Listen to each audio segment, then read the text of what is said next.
जय श्री कृष्णा, राधे राधे। हम आज आपको पौष मास की पुत्रदा एकादशी व्रत की कथा सुना रहे हैं। यह व्रत पुत्र प्राप्ति और संतान की सुख के लिए किया जाता है। आप लोग इस व्रत को करते हैं तो इस कथा को जरूर सुनिए और वीडियो को लाइक एंड कमेंट जरूर कीजिए। पुत्रदा एकादशी के दिन गोपाल स्तोत्रम मंत्र का पाठ जरूर करना चाहिए। आप लोग जरूर कीजिए गोपाल स्तोत्र का पाठ। वीडियो की लिंक आपको इसी वीडियो में मिल जाएगी। और ज़्यादा से ज़्यादा वीडियो कमेंट कीजिए, लाइक कीजिए। जय श्री कृष्णा।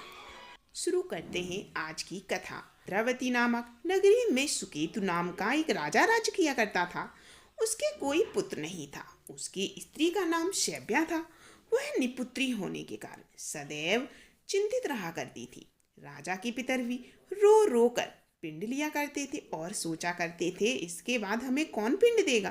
राजा को भाई बांधव, धन, हाथी, घोड़े, राज्य और मंत्री, इन सब में से किसी से भी संतोष नहीं होता था। वह सदैव यही विचार किया करते थे कि मेरे मरने के बाद मुझको कौन पिंडदान करेगा।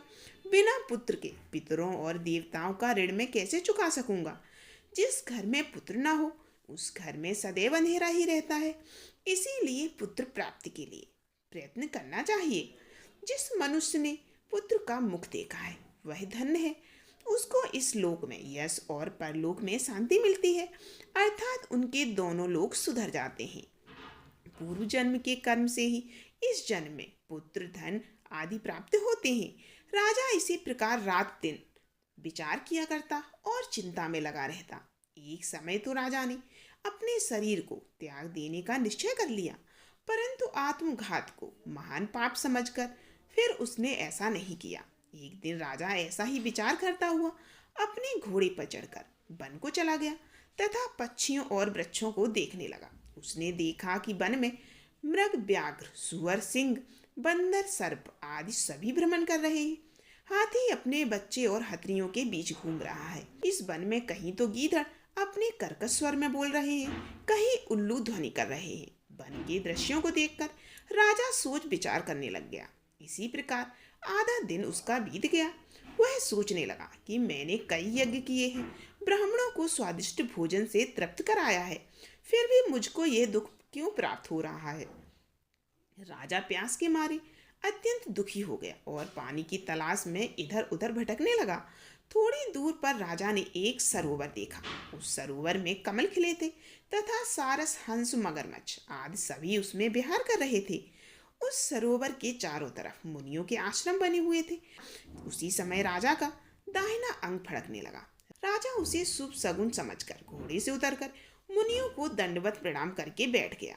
राजा को देखकर मुनियों ने कहा, हे राजन, हम तुमसे बहुत प्रसन्न हैं। तुम्हारी जो भी इच्छा हो सो हमें बताओ। राजा ने पूछा, महाराज आप कौन हैं और किस लिए यहाँ आए हैं, कृपा करके हमें बताइए। मुनि कहने लगे, हे राजन, आज संतान देने वाली पुत्रदा एकादशी है। हम लोग विष्णुदेव हैं। आज हम इस सरोवर में स्नान करने के लिए आए हैं।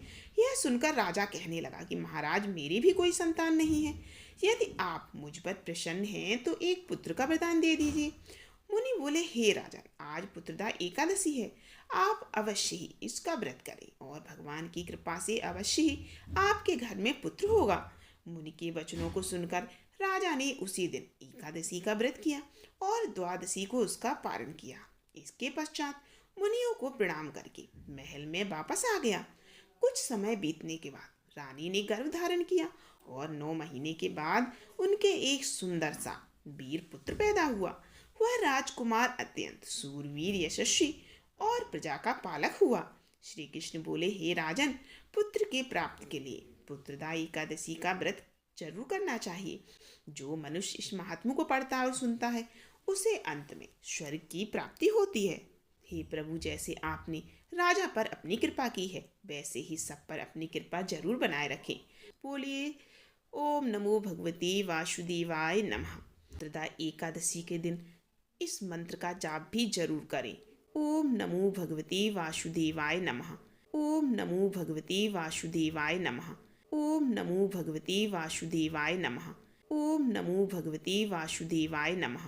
ओम नमो भगवते वासुदेवाय नमः। ओम नमो भगवते वासुदेवाय नमः।